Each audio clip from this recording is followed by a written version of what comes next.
Hello दोस्तों, आज हम पढ़ेंगे केमिस्ट्री 12th क्लास केमिस्ट्री का 7th चैप्टर, जिसका नाम क्या है अभिक्रिया के दर या कोटि। इसमें एक नया टॉपिक समझेंगे आज हम, जिसको क्या बोलते हैं तात्क्षणिक वेग, या इसको क्या बोलेंगे इंस्टेंटेनियस रेट। ठीक है, तो आज हम पढ़ेंगे क्या तात्क्षणिक वेग।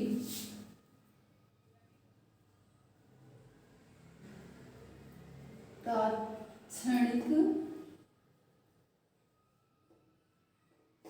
वेग या दर, और इसको क्या बोलते हैं इंस्टेंटेनियस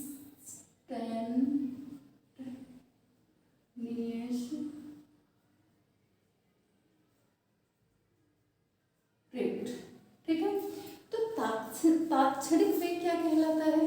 देखो, किसी निश्चित समय में, ठीक है, निश्चित समय में अभिकारक या उत्पाद की सांद्रता में होने वाले परिवर्तन की दर को ही क्या बोला जाता है तात्क्षणिक वेग। ठीक है, अब आप इसमें कंफ्यूज नहीं होना, जो औसत दर या वेग है उसमें निश्चित समय अंतराल में, यहाँ पे क्या है निश्चित समय में अभिक्रिया और उत्पाद की सांद्रता में होने वाले परिवर्तन की दर क्या कहलाती है तात्क्षणिक वेग। इसको रिप्रेजेंट या प्रदर्शित किससे करते हैं, लिख लेना इसको,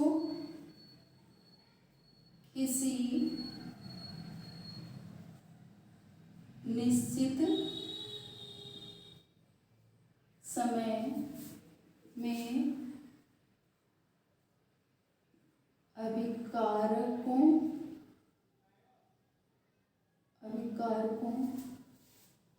तथा उत्पादों की सांद्रता में होने वाले परिवर्तन की दर क्या कहलाएगी तात्क्षणिक वेग या इंस्टेंटेनियस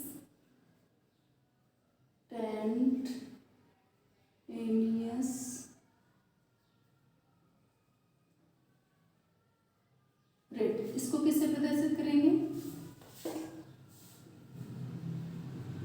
इसको RINST R इंस्टेंट से प्रदर्शित करते हैं। ठीक है, ये चीजें क्लियर हो गई। अब देखो, तात्क्षणिक वेग को अगर हम व्यंजक, इसका हम व्यंजक के रूप में इसको प्रदर्शित करें तो ये बिल्कुल किसके जैसा है, औसत वेग या औसत दर जैसा। अंतर इसमें क्या है कि औसत दर या औसत वेग में हम समय अंतराल को या अभिकारकों उत्पादों की सांद्रता में परिवर्तन को किससे शो करते हैं डेल्टा से, और यहाँ पे किससे शो करेंगे तात्क्षणिक वेग में डी से। ठीक है, तो यहाँ पे क्या हो जाएगा,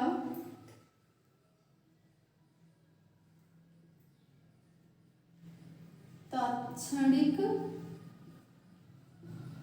वेग में हम परिवर्तन को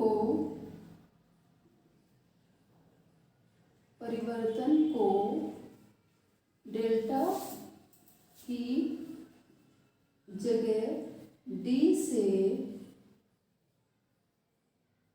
प्रदर्शित करेंगे। जैसे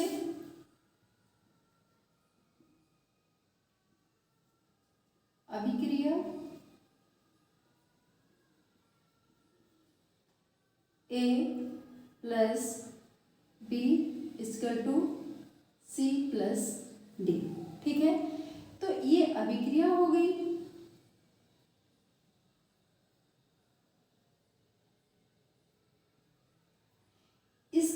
तात्क्षणिक वेग अगर निकालेंगे,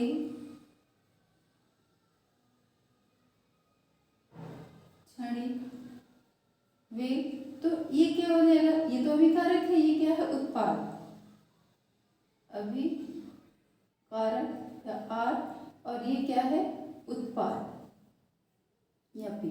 ठीक है, बराबर ये माइनस में चलेगा अभिकारक, तो यहाँ पे हो जाएगा minus D A upon D T equal to minus D B upon क्या हो जाएगा, D T equal to product किस में प्रेजेंट करेंगे, प्रोडक्ट को प्लस से D C upon D T equal to plus यहाँ पे क्या हो जाएगा, डी अपॉन डी टी।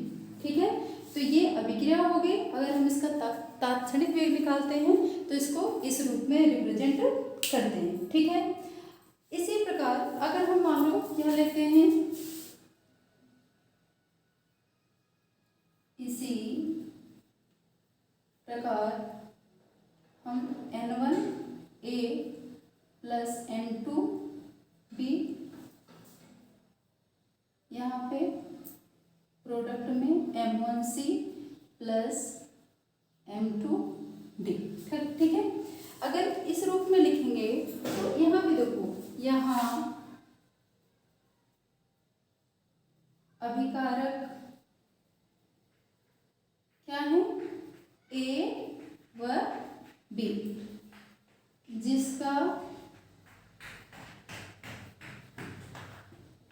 गुणांक क्या है, N1 व N2। ठीक है, इसी तरह उत्पाद C व D, जिसका गुणांक क्या है, जिसका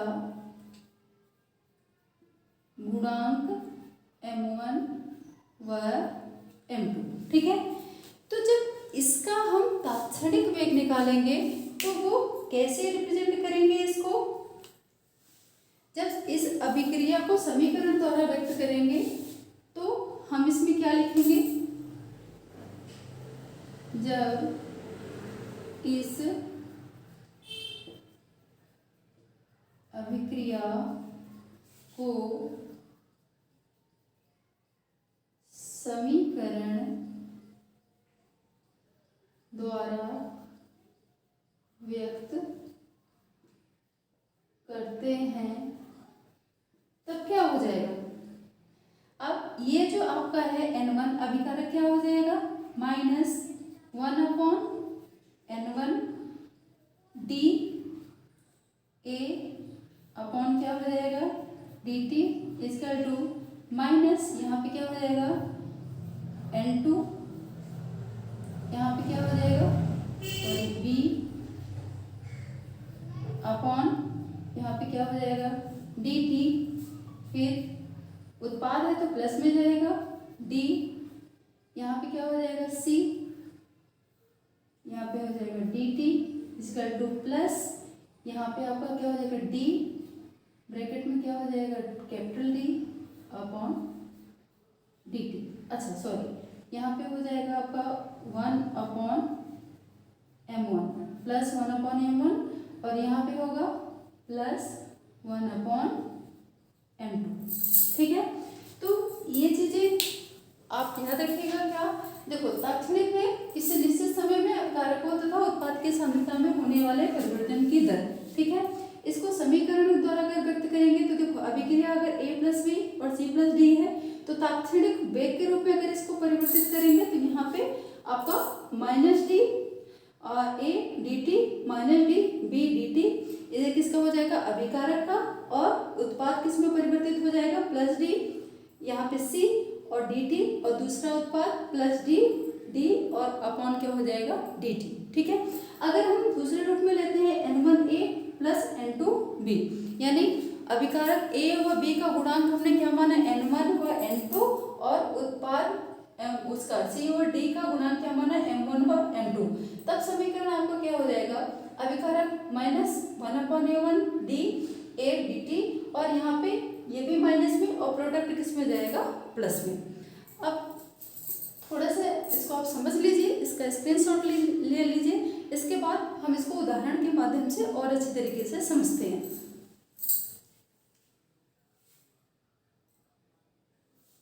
आपने स्क्रीनशॉट ले लिया होगा, अब हम इसको आगे समझते हैं।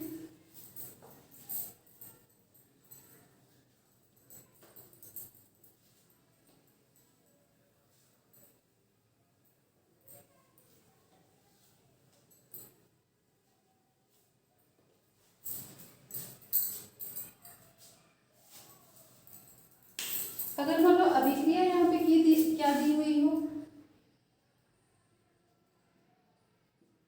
अभिक्रिया क्या दी हुई हो, N2 प्लस 3H2, ठीक है। तो यहाँ पे आपका क्या बन जाएगा, N2, अच्छा यहाँ पे अगर 2 दिया हो तो यहाँ पे हो जाएगा 4NS3,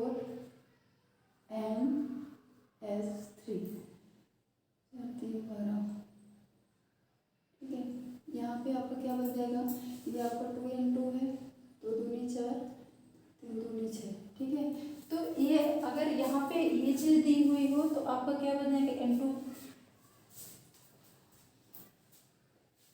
हाँ जस्ट मिनट, हाँ तो N2 प्लस 3H2, तो यहाँ पे आपका क्या हो जाएगा 2NS3, मतलब नाइट्रोजन प्लस हाइड्रोजन मिलकर क्या बना रहे हैं, अमोनिया। नाइट्रोजन कितने हो गए 2 और हाइड्रोजन कितना हो गया 3 दूनी 6, ठीक है। अब हम इसका अगर तात्क्षणिक वेग निकालते हैं, ठीक है, तो ये इसमें चेंजमेंट क्या हो जाएगा, इसका